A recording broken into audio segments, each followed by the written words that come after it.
This is EmergencyFD Storyline. Don't let your cup run over, because once your cup runs over, you're going to deal with it. You're going to deal with it the right way, or you're going to deal with it like I did, the wrong way. I was fortunate enough to come back. My daughter, my friend's wife saved my life. The fire department saved my life, saved my career. The young guys coming on now, I want to stress to them that it's okay to talk to somebody. A house on fire turns into an active shooter situation, leaving 4 dead, 2 injured, including the gunman. Never in a million years would I have thought that somebody was shooting at us. You know, the firemen were good guys. He says, "George, somebody's shooting at us." I seen the look in his eye. I knew at that time, it clicked in my head what had happened. He had seen the assistant driver behind me get shot, and that's how he knew. One firefighter tells his story of survival and the loss of his fellow firefighters. One who sat next to him and one behind him, living with the memories and surviving the unthinkable. This is part 2 of our interview with George Langston.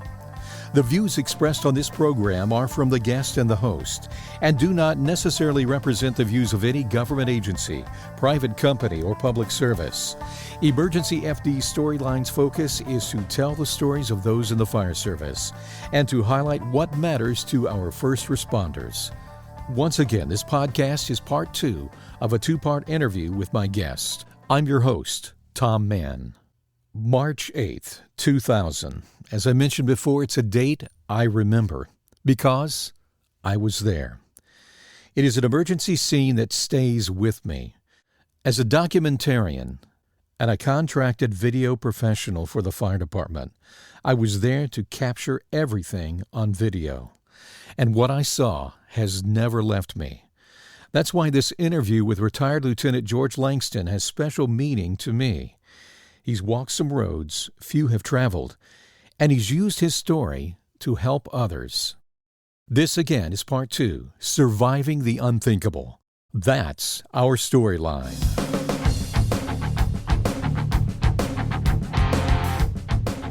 There's what we call today an active shooter situation. Yes. You're firefighters. You're there to put out a fire. There's fire in a house. But you're sitting there in that apparatus. 2 members are shot. One of them saying, "Hey, I think that we're getting shot at." You call out for help. So what was the next thing on your mind? We didn't know what to do. I mean, at that time, there wasn't any training, what we go through now or what we did go through when I was working the active shooter training and things like that. Nobody ran.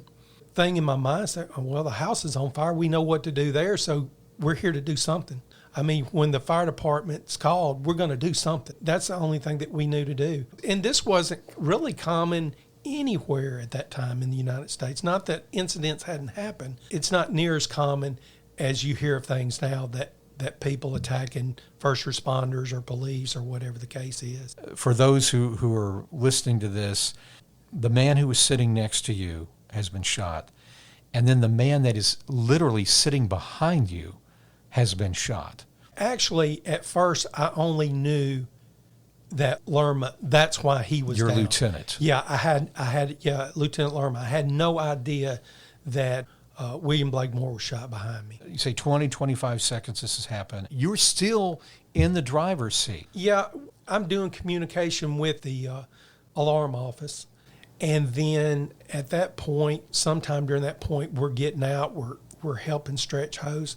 Like I say, our mindset was to do what we were trained to do. That's put out fire. I mean, it's not like that we were running down the street or anything like that. We were sent there to put out a fire, and we were going to do it.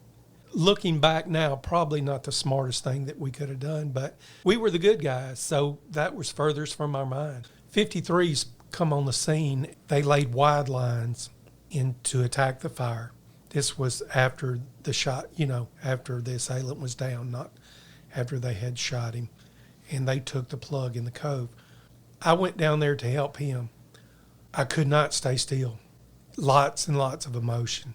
I could not stay still. So there again, the only thing that I knew to do was what I was trained to do, the firefighting. That was my saving grace right there. Just let me work. I can tell that emotion's still in your face right Yeah. now. But how do you, for those on the job now and those who've never been through something like this, obviously you got adrenaline pumping like probably you probably weren't even aware how much was going on in your mind. You're doing the job that you know what to do. Yeah. You probably hadn't even processed the fact that the lieutenant that you work with was gone. That probably hadn't even processed through your mind completely. You knew. Another firefighter behind you, sitting behind you, is gone. Another man's been shot out there. The other thing that had happened that everybody didn't know at the time was the gentleman shooting the firefighters had also shot and killed his wife. She was inside the house. There was another engine company that had gone in there and found her. They were dealing with that trauma. They brought someone out, couldn't do anything about that. That whole scene, it was like something out of just a horrible movie. I'm hearing you telling me this first-in stuff, and I cannot imagine what is going through your head. I'll back up a couple of steps. After the initial thing, the fire department, first they put us on a bus, just kind of to separate us from the scene. They were doing what was right. Probably the best they could try to do. Yeah. I'll say this right now, that they were absolutely great to me, and I feel like they did right by every firefighter there. Pretty much brand new, Putting me on that bus is like putting me in a cage. And I mentioned to you before, with the emotions, if you're standing still, they're coming. If I had something in my hands or had a task to do, it was bearable. I got off the bus, and then they moved us around to the backyard of the neighbor, and they were giving us water or whatever. I don't recall all what was going on there, but they were just trying to keep us together. I escaped from there, basically. I mean, nobody gave me permission. I just kind of just walked off because it was just truly emotional. I didn't know what to do. But I did know that it made me feel good to work. And that's how I cope with it. When, at some point in this time, did it even, the thought go through your mind how close you were from dying? During that moment, during that time, or did it come later? No, it really come later. I really never thought of that. Toward the end, hours later, I mean, adrenaline and everything is coming back down. The hardest thing I had to deal with was the guilt part. And tell me about that. Why them and not me? A lot of the guilt part for me, I've heard it called survivor's guilt or whatever the case is, but a lot of the guilt part for me was the fact that Lieutenant Lerma, had two small children. I think his son, his oldest was like 6 and his daughter was 2. They really didn't know their dad, and I had a hard time with that from that time on, the guilt part. The one question I want to ask you, the rumors after that. Right. There were rumors, and I'm sure that were hurtful. And if you can tell a little bit about that, because I think it's something that needs to be identified, that there are rumors that go around that aren't even true about an incident. Go ahead. Right. There was rumors that the shooter thought that somebody was having an affair, with the wife and everything like that. There was rumors that the guys on the scene ran. And left the lieutenant there. Yeah, and that particular rumor is not true. Yeah.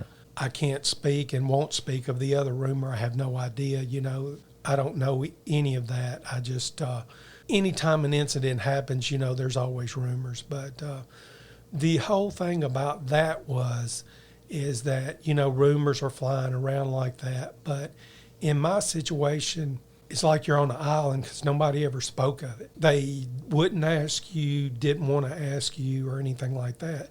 This was years later that someone asked me about it, and they just told me, well, this is what I heard.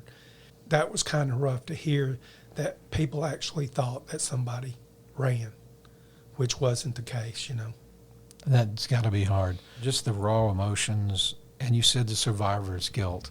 I know you mentioned there's a time that you didn't deal with it very well. Yeah. And this circumstance is so extraordinary because it's hard enough when there's a firefighter dies in the line of duty because of a fire. For some reason, firefighters are like, yeah, he did his thing. And that's hard enough. So now you have 2 firefighters with you that die because somebody shot them. Yeah. Murdered. Murdered them. They were murdered. They were murdered. Yeah. And you survived. So how was it a few years after this? I know you went down some roads. And the question, here's the other thing. Let's give them this, because I want to get into post-traumatic stress. And today, fortunately, the younger guys, it's okay. I think there's a little bit of a change in the culture compared to those days. Sure. Where you talk about it, and they need to know it is okay. This was still back in the day when, I guess, critical incident stress debriefings and things were kind of new, and I think everybody was still learning how to do this. Yes. I mean, you went through something for a while, and then you had a wake-up call. Yeah. It happened on a Wednesday, March the 8th, and it was on a Wednesday. On Friday, we went down and give our statements to the homicide squad because it was, like I said, it was a murder, homicide. After that, we were on 4 days. So Wednesday, I believe that I returned to work. How do you do that? If you fall off the horse, you get back on, which was wrong thing for me to do. But that's what you knew how to do. Yes. That's the way you could cope right now. Yeah. And you didn't mention it. Yeah. It was that mentality, which was nothing. I mean, that was a sign of the time, so it was no big deal. I mean, you just dealt with it because that's what we get paid for. Somebody told me with another incident, we're a firefighter, you'll be okay. Yeah. Just deal with it. Yeah. Suck it up, you know? Yeah. No one ever told me that. It was me saying, me telling myself that. The fire department offered help. I refused it. That happened on March the 8th until July the 9th. Just crazy. I mean, the mindset, come to work, be withdrawn, stay by myself. All the signs. Yeah. And I think it was July the 9th or July the 10th. I had a motorcycle accident.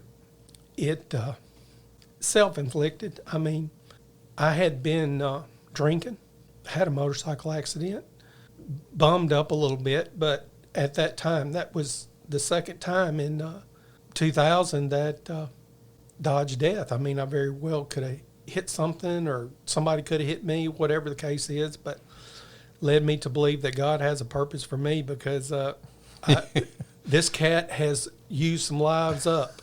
So, But that proves kind of the pain. I mean, Yes. how deep it was affecting you. yeah, I mean, it was points and days there that you could be driving down the street and you're looking at bridge abutments, you're looking at things, and it's going through your mind.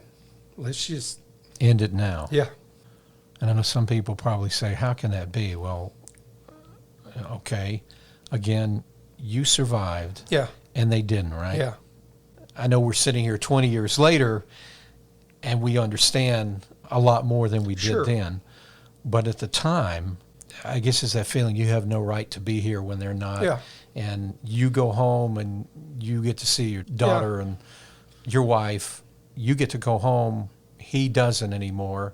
That's that was the rough part for me. Not to take anything away, because Blake Moore had children too, but I didn't know him because I had worked with Lieutenant Lerma before, and knew him, and we had worked there for several months, but I had knew him prior to that. So, we had a relationship a little more than just driver lieutenant. I don't know, we clicked together. He kind of knew what I was thinking, and I knew what he was thinking, and we worked well. We had a great working relationship. That's important on a fire company. Firefighters know that. I mean, the better relationship you have, a working relationship you have with your guys, the better off you're going to be, the better company you'll be. And that's what everybody wants to be, is a good company, where they can be thought of as a good company, not just a fire company. Yeah. There are 4 guys rolling up on the scene, you've got a good company coming. But the accident, my motorcycle accident, and it was less than a week later that my daughter sent me a letter. A friend of mine's wife sent me a letter, and I read them, and that was a turning point. If you don't mind, what was it in the letters that really struck you? That somebody cared. That was okay. Yeah, because I felt isolated before, but that was a turning point for me, and I sucked it up and changed my thinking, my mindset, and turned my attention back to my career. Started moving forward and healing. Within just a few years after that, here you are a lieutenant. Yeah, I made lieutenant in 2013. I'm going to come back to some of this, but I do want to ask this. Did this make a difference when you became lieutenant? Did it make you a better lieutenant, a better officer going through this as you look back now? I think it had a part in it, arriving on scenes and everything like that. I took that extra second or 2 seconds and kind of just looked around to see what was going on. Where before, it's very easy to get tunnel vision on a fire that you don't see anything. Like a lot of newer firefighters, they see that fire and it's a moth to light. I mean, they're not looking around, That instance that I was in, the shooting, I started looking around. I mean, it wasn't that I was paranoid about it, but it was just a little extra step that in your size up that you would look at. When you got on the scene, you did your size up, and that was just part of it. It wasn't in the front of my mind. It was just something that at that point it became natural, because when I got back, in the department, come back and started to work, I mean, I was still a driver. So that mindset was in me then. I started looking around because your lieutenants and your other people, they were more concentrated on the fire. So I had a few more seconds to just kind of look around and see, to make sure there wasn't anything, that really stuck out. As a driver, every run thing, I made it, part of that as well. I can hear the emotions, see the emotions in your face that others can't see at the moment. Yeah, but that's good. Today, now, you've been able to take that, go out, you teach at the training academy, and you were invited to share about this experience, and now you talk to new recruits. Now you take that story. It's probably been part of your healing, I would guess. Absolutely. So tell me about that. I was initially asked out to tell this story. The battalion chief of training had asked me out, and I told the story. I went through a few classes of that, but then I was telling the story with anger, because I was still just so angry, that the feelings would, come back even today, 20 years later. But I was so angry, and then there was a lull time, and then I was asked to come out again. I started the same way, and then I reined myself in. I said, this isn't why I come out here, because everybody has war stories. We call them war stories on the fire department. I mean, people's made fatality shootings. We're normally called at the worst time in a person's life. So we see a lot of stuff. Again, pull myself, together, and took this in a different direction. And the direction that I take it in today when I do it is the fact of, don't let your cup run over. Because once your cup runs over, you're going to deal with it. You're going to deal with it the right way, or you're going to deal with it like I did, the wrong way. I was fortunate enough to come back. My daughter, my friend's wife, saved my life. The fire department saved my life when they moved some people around from 55s out to different things. Those things together saved my life, saved my career. I appreciate that from them, and I've told them that. But the young guys coming on now, I want to stress to them that it's okay to talk to somebody. The macho firemen, we're used to seeing everything. And back then we saw things, but it's not to the degree that they see things now. And probably not as much of it back then as we see now, or they see now. I can't get over retirement. I still miss it. But the main thing that I tell them is that if you're feeling that way, you get some help. You talk to somebody. The fire department is there for you. Excellent EAP program. Just there's lots of avenues to go to. That is the thing, that I stress. I don't dwell on the shooter himself. We've already made a comment that he was one of us. I do not think he deserves any part in the story other than that part. I don't mention that out there. I really don't get into the rumor mill much. I just get into the point of the aftermath. I tell the story, but the aftermath, the problems that I had, almost suicidal point, of it. Here's the other thing. We hear so many, I've heard, just in the past few weeks, my own son's talked about this to me, the number of firefighters that have taken their own lives. And I don't know, I know there's other complications with it. We don't know, but you were looking for a way out too. Sure. That's very real. Yeah. You were saying you feel alone, you're withdrawn. Yeah, I can't imagine, because you're living in an engine house. One of the good things about living in an engine house, I call them the junior high moments, where that's part of the relief of the stress with it, are those moments when there's the shenanigans and things that go on, and the joking and the laughing. It's a daycare for men. It is. That's exactly what it is, and some women now too. Yeah. It's a daycare. Let's just call it a daycare. But normally the women don't act that way. Yeah. So, but the men, he's looking at me and he's touching me. It's just like a daycare. So, as an officer, I was blessed with having good guys under me and working at a good station and stuff like that. So I didn't have to deal with a lot of that. We were very busy, which takes away from he's looking at me and those type things. And when you get to the point when you can't function even in with that, that's not easing your pain. Yeah, here's what the public, I don't think they realize. A lot of the public jobs are a 9 to 5 or 12-hour shifts. So most of the time you're sleeping in your own bed. You're dealing with household things. You're dealing with family. The fire department is a whole different animal. When you're there, even though we've got situations where, we can go out, we can do things, you're in your territory, there's things that you can do, but you're there. The only thing that is different from that job than the normal, a public job or a civilian job is the fact that you are there so much, average on like 56 hours a week. So you're there almost as much as you are at home. Probably seeing your family. The thing about that is that everyone has problems, but they only seem to come up on the day that you work. We work 9 days a month. That's the only time that hot water heaters break, the air conditioning goes out, juniors messing up.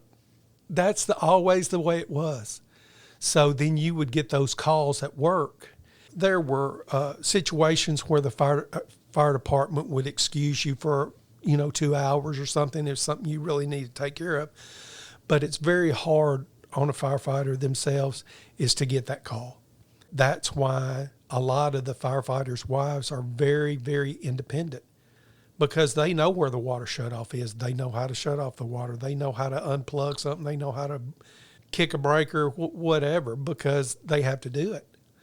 Unfortunately, they do a lot of the child raising themselves because of the fact of our schedules. The main thing, and I know that a lot of the people now, is that they'll want to try to settle this stuff over the phone. And with that trap feeling that you have there, truly just drives some of them, over the edge. And I tried to tell that to people too. I said, wait till you get away from there and talk face to face. On the phone thing, just like the Facebook, people say stuff that they wish they wouldn't have said, but it's easier than saying it face to face. So you not only have just that personal things that are going on, but then you complicate it with something else. All of a sudden, you're dealing with guilt. Yeah. So then you double that up, and then now you're having to deal with something else that is extraordinary. You know, I've heard so many firefighters talk about, there are things I can't even talk to my wife about. It's not that Sure. you're trying to keep it away. It's not really that you're trying to not tell them anything. Again, this is the reality of your situation. How do you explain sitting in the cab of a fire engine and people getting shot around you, and you live through it, you feel guilty about it? You can't even, how do you explain that? And then you're supposed to live a normal life. Yeah. Unless there's a fireman that can relate to some extent, you can't, there's things that you don't go home and tell the family, because the simple fact is that they worry enough. If you tell them a lot of the things that go on, that, you know, they would even worry more. And the pain inside with that, that's hard. And that's where I try to get with these guys, is that, so you can't go home and talk to them, but let's talk to somebody that is trained in it. And we have guys, our union has a program set up that guys, you know, you can call them and talk to them. And they have meetings and things like that. If you need to go get something out, you know, you have that. And George, tell them, is it weak if you do that? No. Tell me about that. Is it showing weakness if you go and you ask for help? No. Stupidly, I didn't and paid for it. But no, it absolutely isn't. That is why I tell the story today. It's not to relive it. Because it's hard. I can Yeah, tell just talking yeah. about this. Well, I mean, 20 years, and then you can still, you know, when you talk about it, not that I dwell on it every day, but then when we talk about it or talk to the class about it, I mean, it all comes rushing back. But that is my main objective now, is not to have another firefighter commit suicide.